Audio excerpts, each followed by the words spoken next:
You were probably taught that emotions are the thing to control, the thing to manage, maybe the thing to be a little embarrassed about.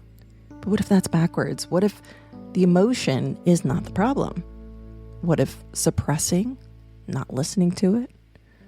Maybe those are the problems.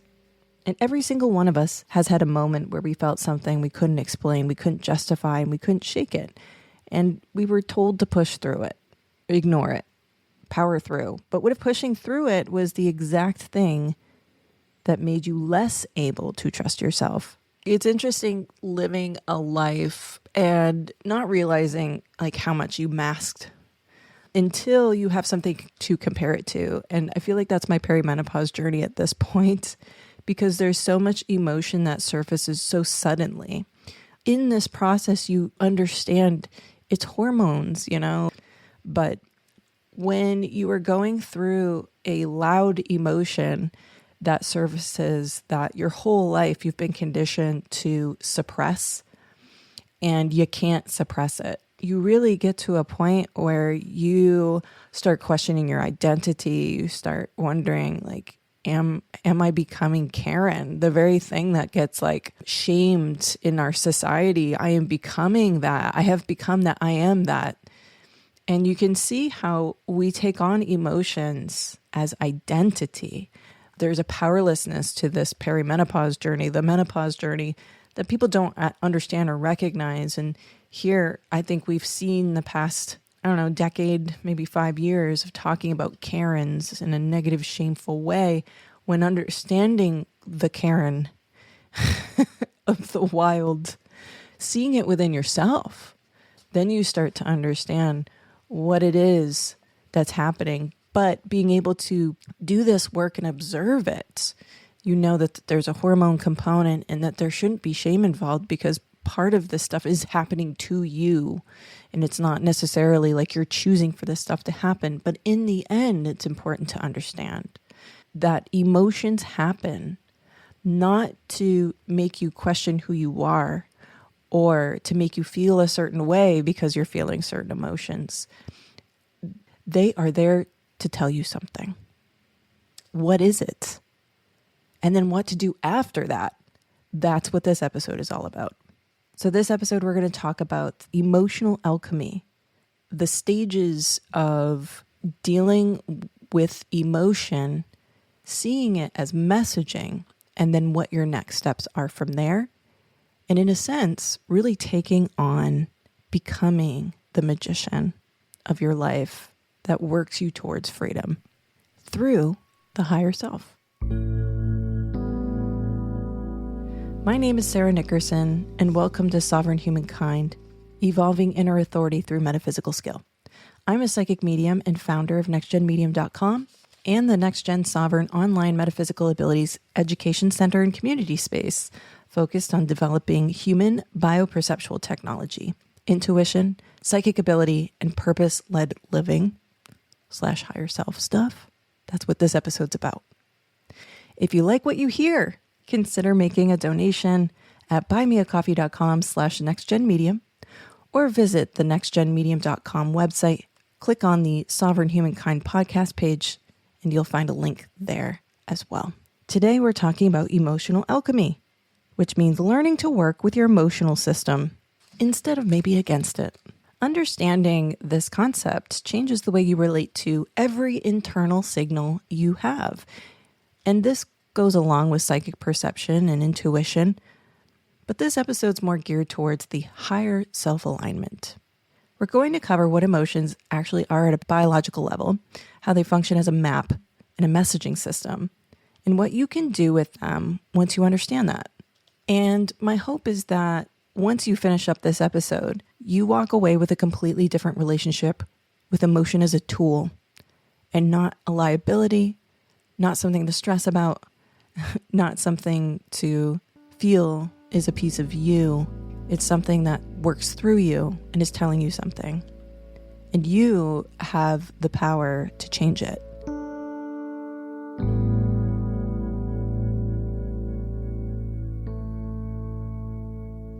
We live in a culture where emotions are something to manage or minimize or overcome, something to fake, something to grin and bear it. If you have strong emotion, you're considered weak or irrational. And the goal is to remain calm, stay logical, and stay in control, because emotions are a sign of being out of control. We were taught to not feel at work, to not cry in public, to not let them see you sweat. And as a result, most people have spent decades overriding their emotional system and calling it strength. It's something we celebrate, endurance. Here's why that framing, the cultural lens, doesn't work. Suppressing emotion is unnatural for us, and it doesn't eliminate why you have the emotion to begin with. It just buries it. And when the emotional system is consistently overridden, it stops functioning reliably as a guidance tool it was designed to be. So this works to continue to have people work. I don't know about being productive, but having them show up and punch the clock, so to say. But it requires people to turn off their humanity in order to do that. And in doing that for generations, you're instilling this behavior from generation to generation, and we're even encouraging it. In doing so, we're shutting off the functioning of our guidance tools, which are meant to be observed, gain awareness of them, and do something about them, express them, share them, or work through them. You can't selectively numb or you'll dull the whole system. And what we called strength, the fortitude, really was actually disconnection from the most sophisticated internal feedback mechanism we have. Our amazing internal technology that, because we've turned it off, we are mining things and creating factories and shipping things that are meant to replicate the very things that we're turning off, that we've turned off for millennia. My theory is that telepathy is a natural thing. Some people have more of a heightened use of the skill than others. But in the end, we create telephones in order to connect with someone that you can't see. They're too far away. So you use a phone to call them. Meanwhile, telepathy theoretically is a tool of ours, a technology of ours that is being suppressed, and we can't utilize it. Emotional suppression is functional for systems that need compliance, and it's easier to control people when emotional suppression is in place, and then you've just got sort of zombies, doing work, productive citizens. But here's where it gets interesting when you start working with your metaphysical abilities. Because when we work with our metaphysical abilities, emotions aren't things that get in the way or something to suppress. It's actually the thing that tells you when to begin. The body is always running a chemical program in response to perceived threat or safety. Its job is to give you messaging. Its job is to tell you things. And one of the ways that it does that is through your emotional system. The program is giving you real, accurate, usable information about where you are, both in a sense of your physical safety, but also when it comes to being in line with your true, authentic self. So the problem was never having an emotion that is perfectly natural, that is human. The problem was turning off the messaging or ignoring it or suppressing it. And I'm here to say, doing that for your adult lifetime, at least your first half of your adult lifetime, will lead to crisis because your nervous system can't keep up with that. You can suppress it and you can come up with coping mechanisms for so long, but especially as a woman, when your hormones change, the mechanisms that you came up with to survive your social threats in your lifetime, you have the rug pulled from under you, and then you got to really get real. And that's why we have the Karen. I'm raising my hand. That's me. And it's not that, I feel shame with that. I do feel that. But at the same time, I almost feel the need to share. But listen, this is what's going on with Karen, Sharon. Sharon is Karen. Sharon is sharing why Karen is going through what she's going through. And it's to build a compassion for that individual.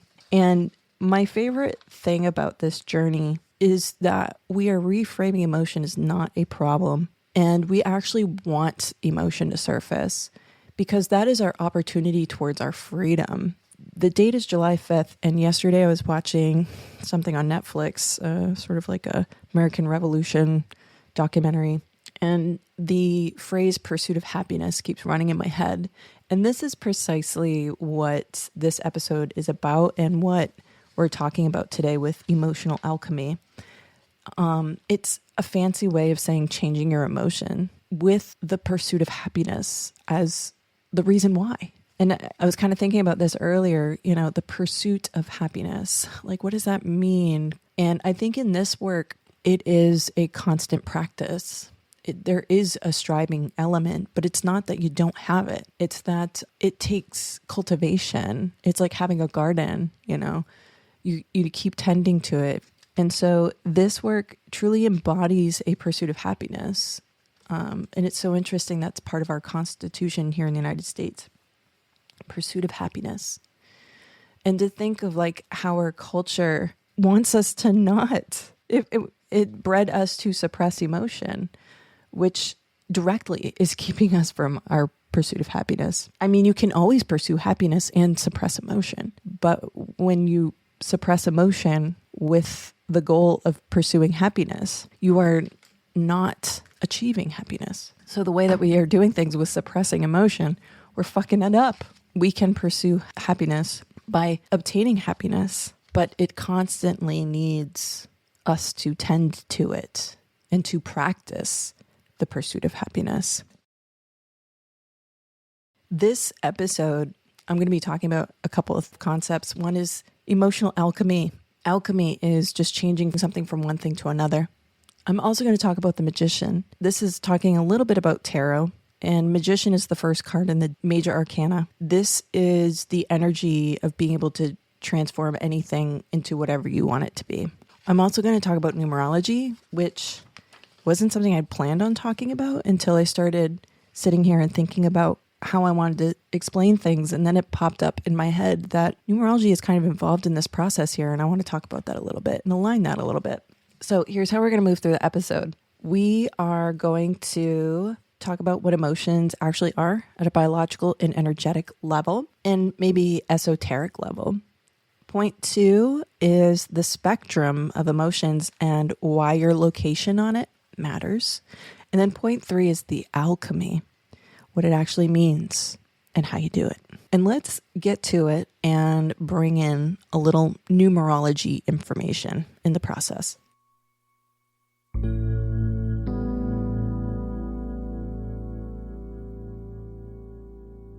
An emotion is an involuntary chemical response to a perceived experience. Your body is always scanning the environment for threat or safety, both physical threat, social threat. And in our reality, we've kind of mixed the two where we have an outstanding threat system that is related to our social safety, social threats. And when our body is scanning the environment for threats and safety, it produces chemistry to let us know what's going on. And the chemistry produces the feelings that we call an emotion, or the sensations that come along with emotions.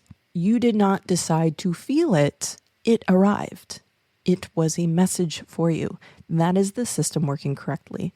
And the emotion that we feel, we characterize as part of our identity, and we feel it very deeply and we identify it as a part of who you are. Well, this is the part in the process we need to think about a little differently, because emotion is not your identity. It is your body's report on what it just processed. It's just your body telling you a thing. For most people, they relate to emotions as something they are. I am anxious, I am sad, I am angry. And thinking about this a little bit more, this is from an American's perspective, an English speaker's perspective. And I am a huge believer that your language that you speak shapes the reality you feel like you live in and how you relate to the things within this reality. And when we talk about emotions using the English language, we are usually attributing it to an identity piece, as if I am this emotion, I am sad, I am angry. And in doing so, we are taking on sort of this permanence of identity that, I'm an angry person, I'm a sad person, I'm a difficult person to get along with because I'm sad and angry. And I gotta say, going through my journey that I've been going through and looking back at my family lineage and the females that I descend from, these women were bitches. And now I understand why. Because their hormones were off. And then they lived the rest of their lives in guilt and shame. And I can observe and understand that differently now. I see it as that woman is angry. She is not anger. She is feeling and expressing that emotion. And so the next question is why? Why does she feel and express that? And from what I've been learning of my lineage and my genealogy, it has to do with progesterone, an intolerance that was a lifelong from puberty through menopause kind of experience, and possibly neurodivergence. Throw that in there too. And you look at studies of neurodivergence and you see when there's huge hormonal shifts, these are times when psychosis could come in. And you can imagine it's pretty scary to go through those things. So why would someone feel angry?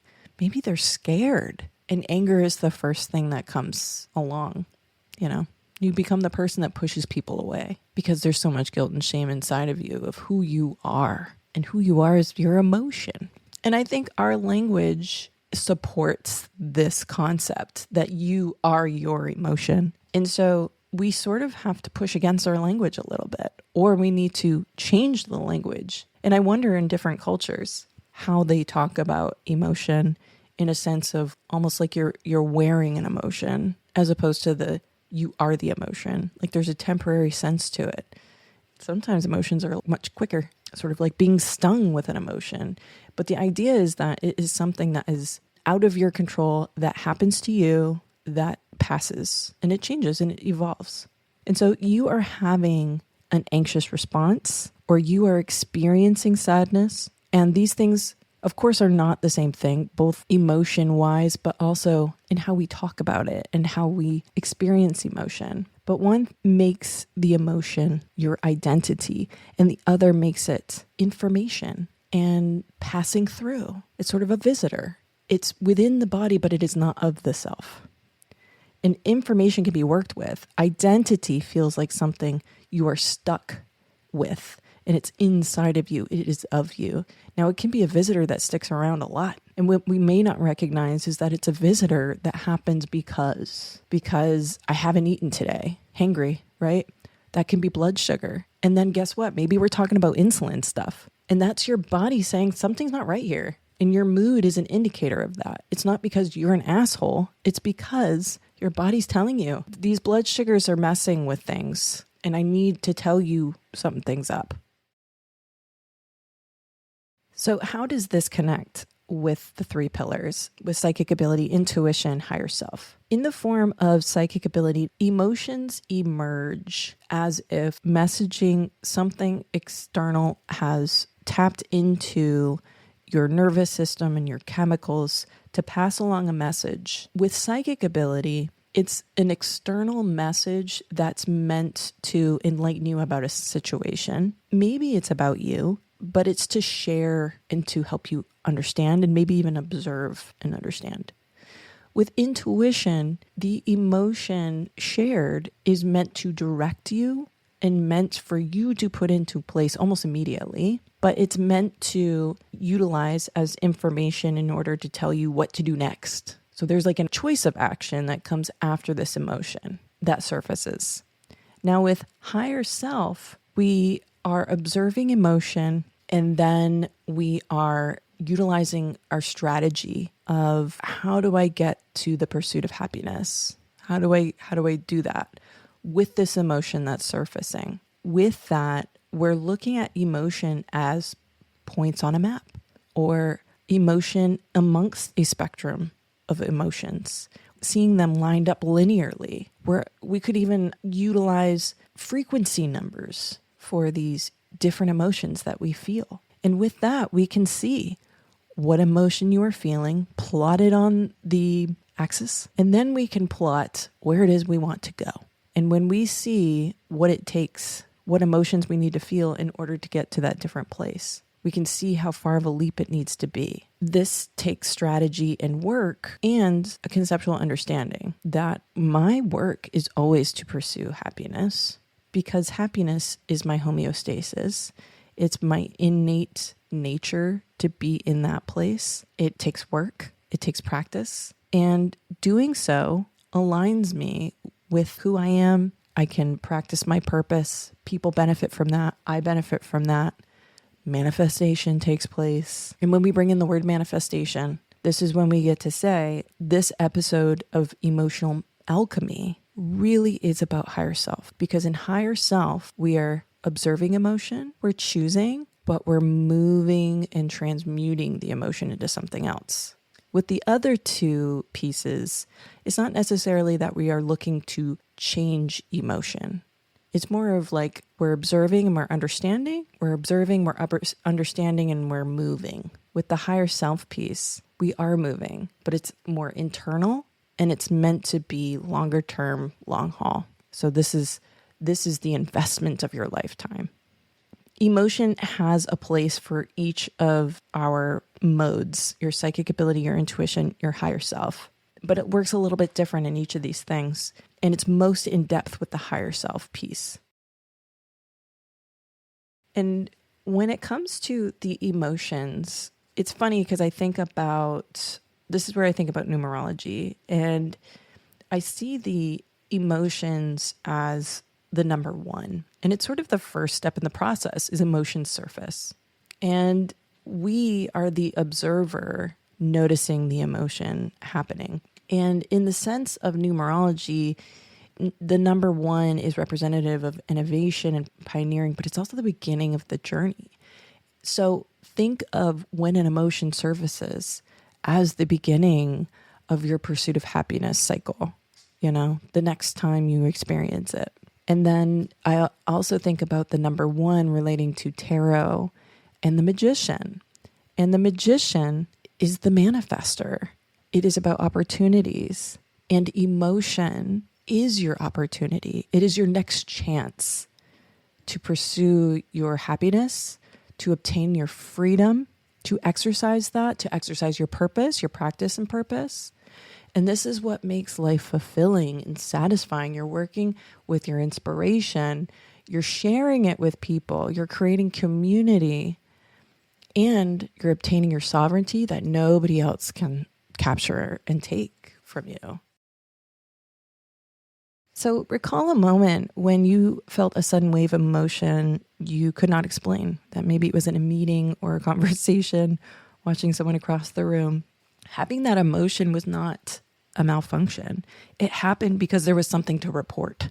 Your system picked something up and it flagged it. And the question is not, why did you feel that? The question is, what was that feeling telling you? And I have a perfect example of this. I was in a Zoom meeting and something was said that triggered me to feel hot and rageful. And I felt it in my face.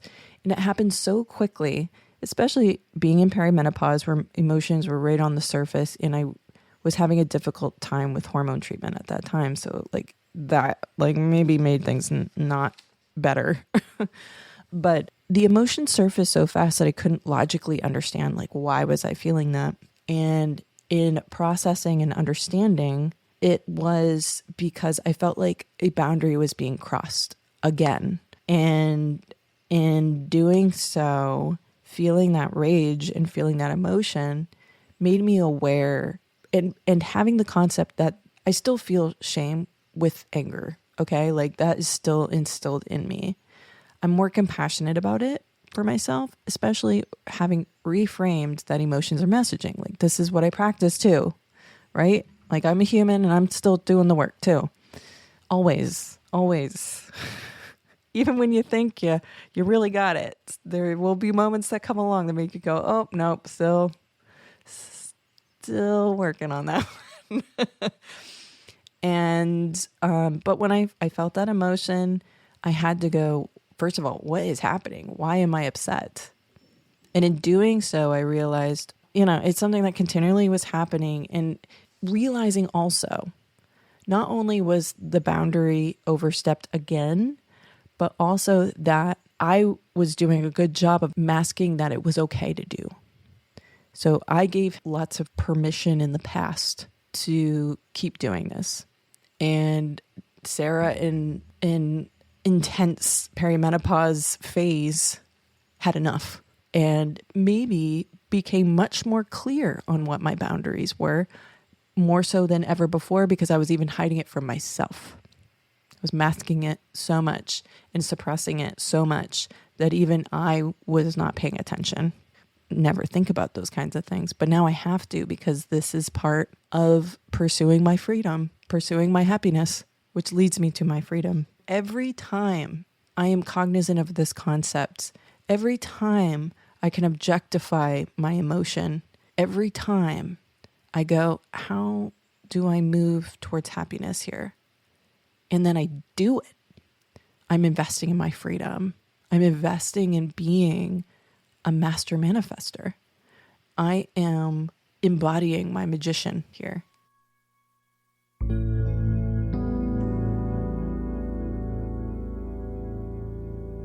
Emotions exist on a spectrum from low frequency to high frequency.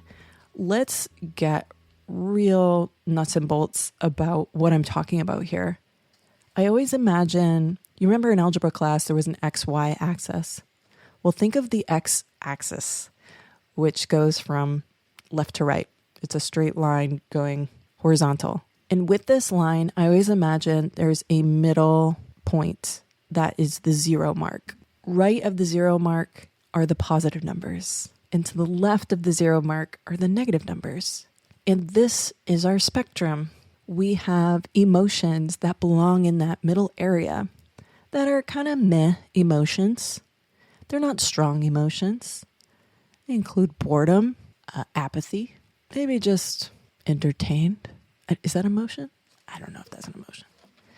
But these are emotions that, they're kind of there, but they're not really pushing you or directing you or motivating you. Now you have like a positive side of the spectrum and you have a negative side of the spectrum. And I always imagine that there are ends to the spectrum. Like there's an extreme right side and there's an extreme left side. In talking about extremes, this is where the extreme portions of the emotional spectrum lies. So on the right side, we have our emotions starting with meh, moving up to encouraged, maybe confident. And then as we get closer to the far end of the right spectrum, we're talking about super intense, high emotion, high frequency, good feeling emotions. We're talking about inspired, blissful, supremely happy. There is a lot of momentum that builds at the far end of this spectrum. And the further we can get to those further ends of the spectrum, the more we get caught up in those kind of feeling emotions. But this also exists on the other side of the spectrum as well. So on the far left side of the spectrum would be intense feeling emotions that don't feel so good. So rage would be there. Shame, fear, despair. They're heavy emotions. They're ones that sometimes make it so we can survive our worlds. But there are also emotions that people can get caught up in and swirl around in. And then they're sort of caught up in this loop of intense, bad feeling emotions. And they're just swirling around between grief and shame and rage and despair. And they're just circling around in that area. So we look at this full spectrum and we see on the ends are the more intense emotions. Then as we go further closer to that 0 mark, that is sort of the doldrums of the area where the air doesn't move so fast, where you can sort of swim around and be able to navigate from the negative side of the spectrum to the positive side of the spectrum. It doesn't take much to get from those less intense emotions, being able to swim between the negative and the positive in that area. So we have on the low end fear and shame, grief, rage and despair, heavy and contracting and survival state emotions. On the high end, we have joy, love, inspiration, contentment, appreciation. It's expansive, it's generative emotions.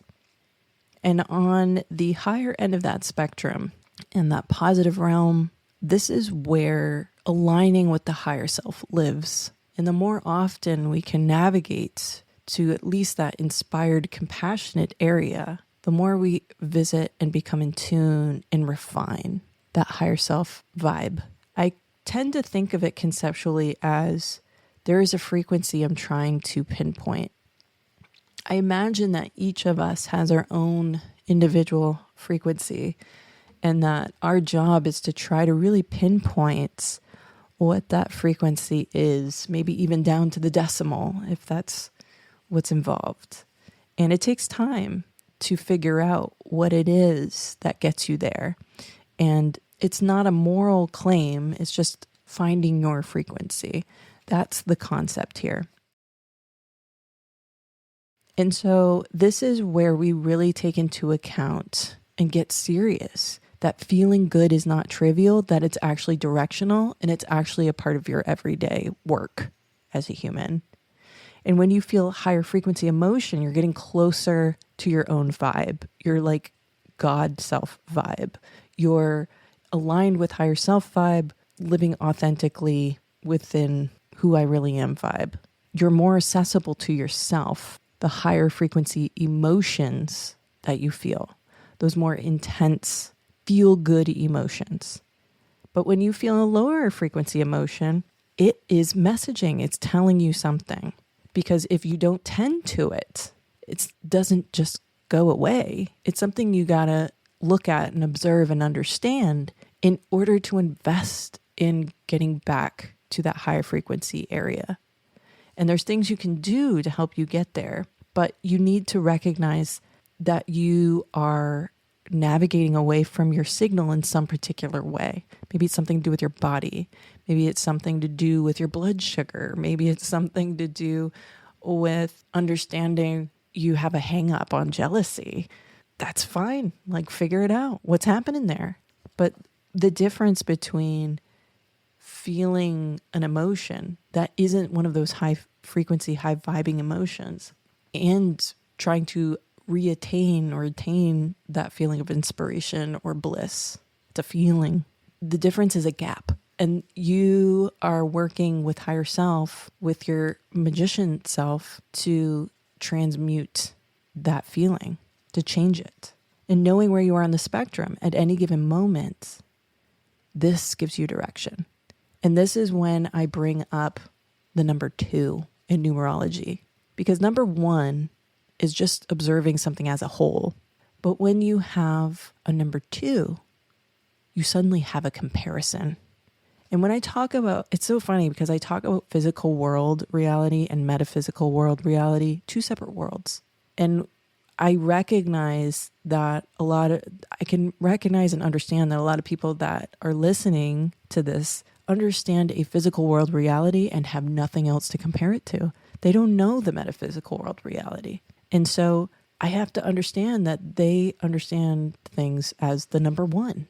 And in this work, we look at things with comparison because we have something to compare physical world reality to. We're able to look at it from the outside, looking in, and we suddenly have a metaphysical reality that we navigate. And this is what we're talking about here, is one of the ways we navigate that, because we're merging with the God self, and that's metaphysical. We're merging with higher self, a higher frequency version of you that's always there. There's something always guiding you to this piece. That's why the feeling of inspiration and freedom exist, because that's the beacon. That's what's telling you you are there, you're in line. And so with the number 2 of numerology, We have one and we have the other. We have a comparison. We also have choice. And this is our opportunity to be able to alchemize from here. But we need two in order for that to happen. We can't just see emotion and be like, okay, I'm going to move it, because you got to know, well, where am I moving it to? That's the comparison. We have a choice. Choice gained equals work towards freedom. When you feel a higher frequency emotion, you're closer to your own signal. You're more accessible to yourself. And when you feel a lower frequency emotion, you are just further from higher self version of you. That feeling of freedom, that feeling of inspiration, of bliss, these are the feelings of being in line with the higher self. And like I said, knowing where you are on the spectrum at any given moment gives you a direction towards where you're going. So the extremes of the spectrum have their own momentum. And when you're caught in very low frequency emotions, the loop perpetuates itself. Fear feeds shame, shame feeds shame. And you remember I was talking about the two different worlds. You've got a physical world reality, you've got a metaphysical world reality.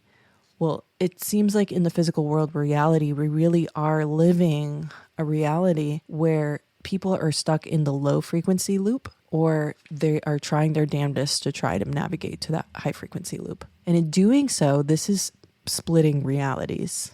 I didn't mean for that to get like really crazy sounding, but it's kind of making sense with how I'm explaining all this stuff. And when you build momentum at the high end, that also self-perpetuates. It's neuroplasticity, because when you create the routines, when you strategize to hack the brain, what you're looking to do is build a new reality, new conditioned self. And in doing that, you're building new roadways within your brain that direct you towards, this is how I want to do things now. This is what's important now. I want to feel bliss more often because that's me aligned with who I really am. And there are lots of things you can do to strategize to get there and to build that brick road, that yellow brick road that brings you to back home, actually. So you are literally building new pathways within your brain with the choices you're making and the direction and this conceptual map that we're talking about here. In the middle of the spectrum is where most of the maneuvering happens. Less intense, more available to free will. This really gives you the chance to go to a default setting here, default choice, which is, where do I find compassion, or what can make me feel a little excited right now? Because that will move you in the right direction. Now, not excited like get me worked up and I'm kind of angry, but excited like, what's something that can bring me the tiniest bit of joy right now? Bubble gum, blowing bubbles with bubble gum, or like blowing bubbles like the with the wand, and that like those things change my mood and move me towards a more peaceful or energized feeling. Feeling good is not trivial. It is directional. Your higher self lives at the high end of the spectrum. Now think about the last time you felt genuinely inspired about something.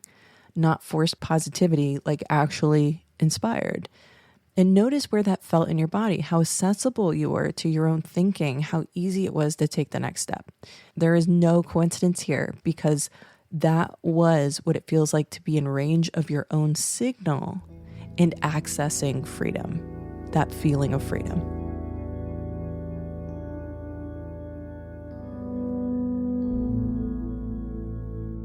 Now, this is when we become the magician, when we are alchemizing. This is when we are transmuting.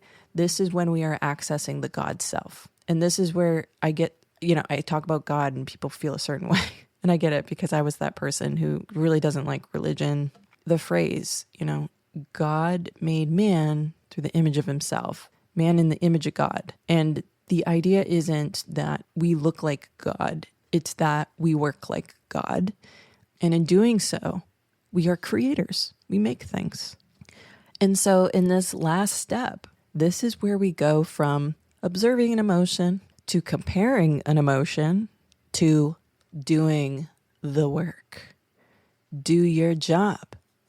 This is where you are God, and you make and you create and you express.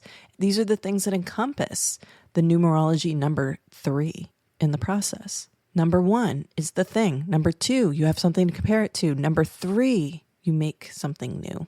You create, you express, you change. And this is when you become in line with the God self. This is when you can be inspired and work your purpose. And it affects others and it creates community. But ultimately, the sovereignty within is accessed. And so the concept with this third piece is alchemy brings transformation. You take what you have and you change its form. Emotional alchemy isn't about forcing yourself to feel something different. In fact, that doesn't work. It's about choosing to move the emotion. In some emotions, it's hard to jump from one to another. And so you got to find that in-between spot. That's why I always go to compassion. For me, that's easy to access. I can access compassion pretty easily, and it moves me in that positive direction. And then from there, it's a leapfrog to something else, Now, compassion isn't the end goal, but it's getting me to where I want to go. But the first move is always awareness, observing. And if there was a number we could include, it would be the number 0. And that's just us as the observers. We are the universe observing itself. And then once emotion appears, then we are observing emotion. And that gets us started in the cycle. It's our new beginning. And at this point of being the alchemist, this is our next act. This is the third place this is our third stage. As the alchemist, as the magician, awareness is what creates the gap. You can't control the initial chemical response. Chemical response is something that happens. You didn't control that. It's something that came to you. It's the message. It arrives without your consent. That is by design. What you can do is observe it and notice it. Bring attention to what you're feeling. What message is coming through? What is visiting here? And then awareness creates the gap between the emotion and your response to it. So the gap is where choice lives.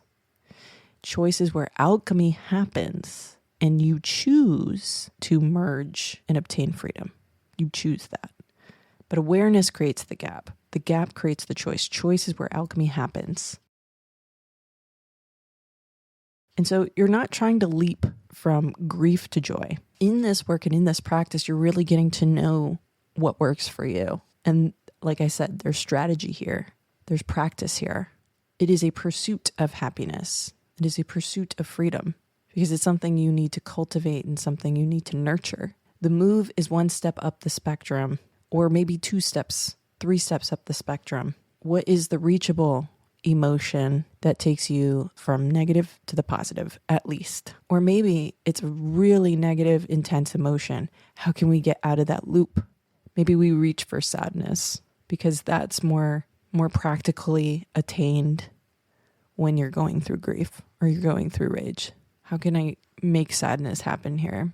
It's really hard when you're in those intense lower emotions to be able to sort of control the situation. But it's not like you're just suppressing the emotion. You just want it to be expressed in a different way. But it's also important to understand why you're expressing it the way that you are. And again, it's not that you are doing that. It's what is coming. It is what is of the system that is expressing. That is part of the message. From despair, the move might be towards sadness. From sadness, compassion might be the reachable. It's not forced, it's just possible. And compassion for yourself, compassion for the version of you that is the feeling. That is not a leap, that's a step. And that's practical. And there might be a time further on where you have developed a way to be able to go from sadness to joy quite easily. And it's something that you came across and a tool that you can access for yourself. But inspiration is a very specific emotion in this process because inspiration is really what's tying you to purpose. And in the next episode, we're going to be diving more into practice and purpose and how inspiration is a huge piece of that puzzle. But inspiration, it's not just a nice feeling, it's a distinct signal that we will be talking more about. But inspiration is an emotion that initiates strategy. It's a feeling that says, start here, build this, go that direction. It's really what allows you to work your purpose, and it's more of an actionable, community building emotion. And we'll talk much more about that in the next episode. But this is where emotion, intuition, higher self, they all work together because inspiration is an overlap here. Now think about a time where you were in a hard emotion and just sat in it. You really sat in it, not to wallow, not to fix, just be in it and know where you were. The act of awareness was the beginning of the alchemy. You may not have had a name for it, but that was it.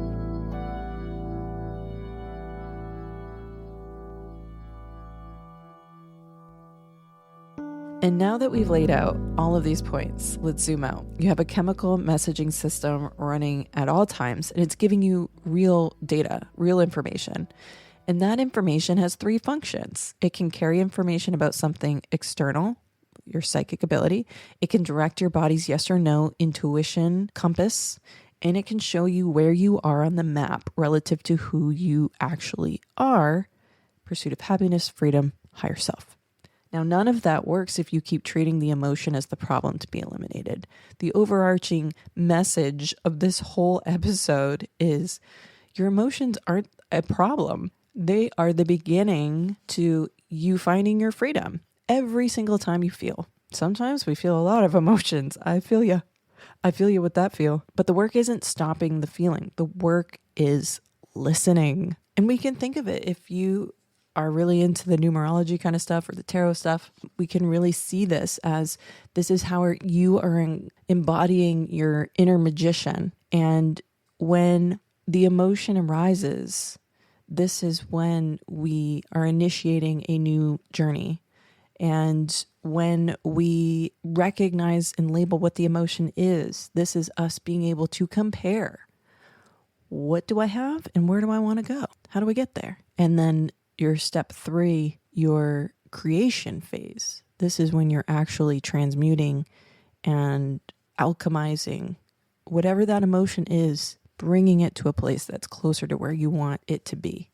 And where you want it to be is that pursuit of freedom, that pursuit of happiness, that alignment with the higher self, homeostasis of who you really are and what it actually feels like to be in your body, that feeling of home. And so when you are the magician, you are choosing and you are leading the way. That's when you're embodying the magician.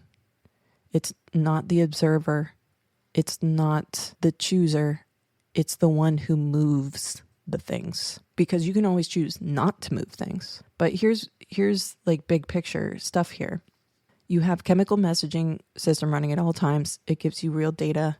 It's connecting you with your higher self. If we are dysfunctional with our understanding of emotions, we're just perpetuating problems.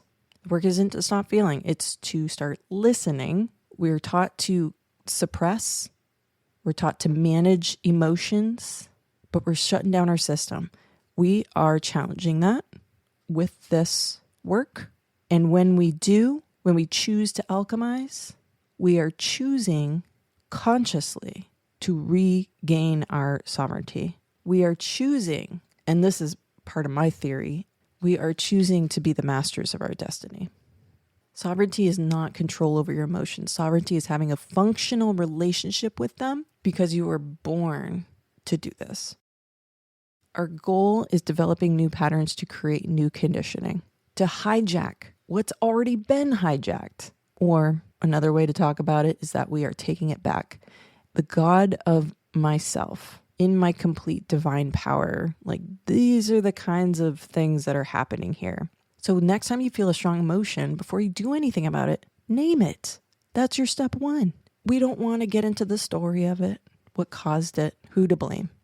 We just want to observe what the emotion is. That's it. Where is it in the body? How are you feeling it?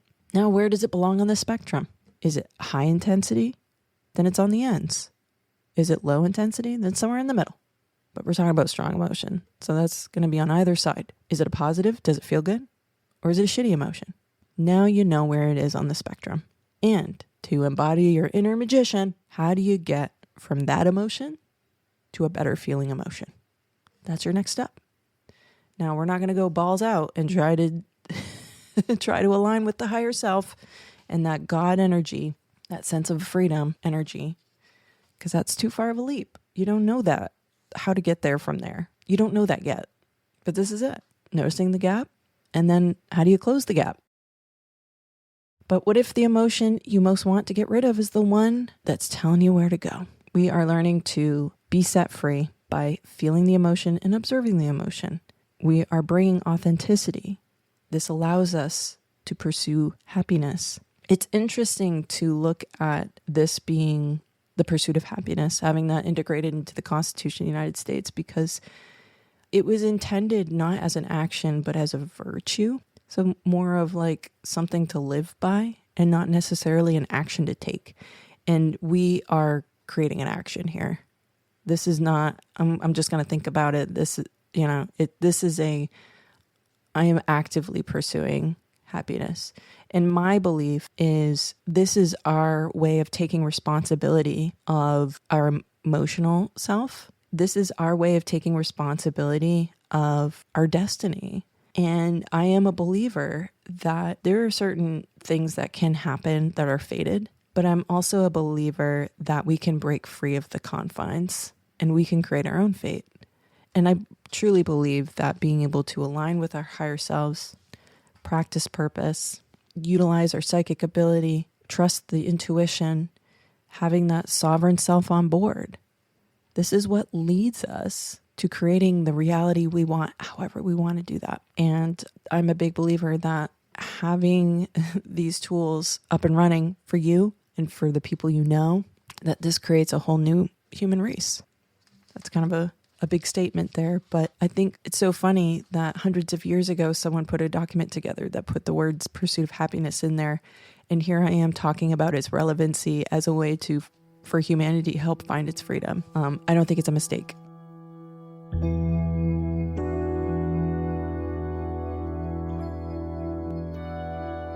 You've been trying to feel less when you actually need to feel more clearly. There's a difference between being ruled by your emotions and being informed by them. One is reactivity and the other is intelligence. Your emotional system is not liability. It's one of the most sophisticated navigation systems you have, and you weren't taught how to read it. So where have you been managing an emotion instead of listening to it? What would change if you treated your strongest feelings as data instead of problems? And what is one emotion you have been suppressing that might actually be trying to tell you something? In the next episode, we're going to expand more on the emotion of inspiration, how that's a part of life purpose, and that it is a practice, how it involves the metaphysical, how it's integrating you as the magician, as a manifester, and how it integrates other people into the sovereign process. And that does it for this episode of Sovereign Humankind, Evolving Inner Authority Through Metaphysical Skill. Next episode, we will explore development is integration. But please don't believe anything I told you. Explore it, test it, see what becomes possible. And if this episode cracked something open for you, come and explore at the Next Gen Sovereign community at nextgenmedium.com. This is where we take the work from concept into practice. And this is where your development can begin. Self-led journey with foundations, and then later in groups or one-on-one mentoring with integration. And if you enjoyed this episode and want to help me out, please consider making a donation at buymeacoffee.com/nextgenmedium, or you can visit the nextgenmedium.com website, visit the Sovereign Humankind podcast page, and click the link there to donate. This is Sarah Nickerson of nextgenmedium.com. Be well, take care, and get to observing. See you next time.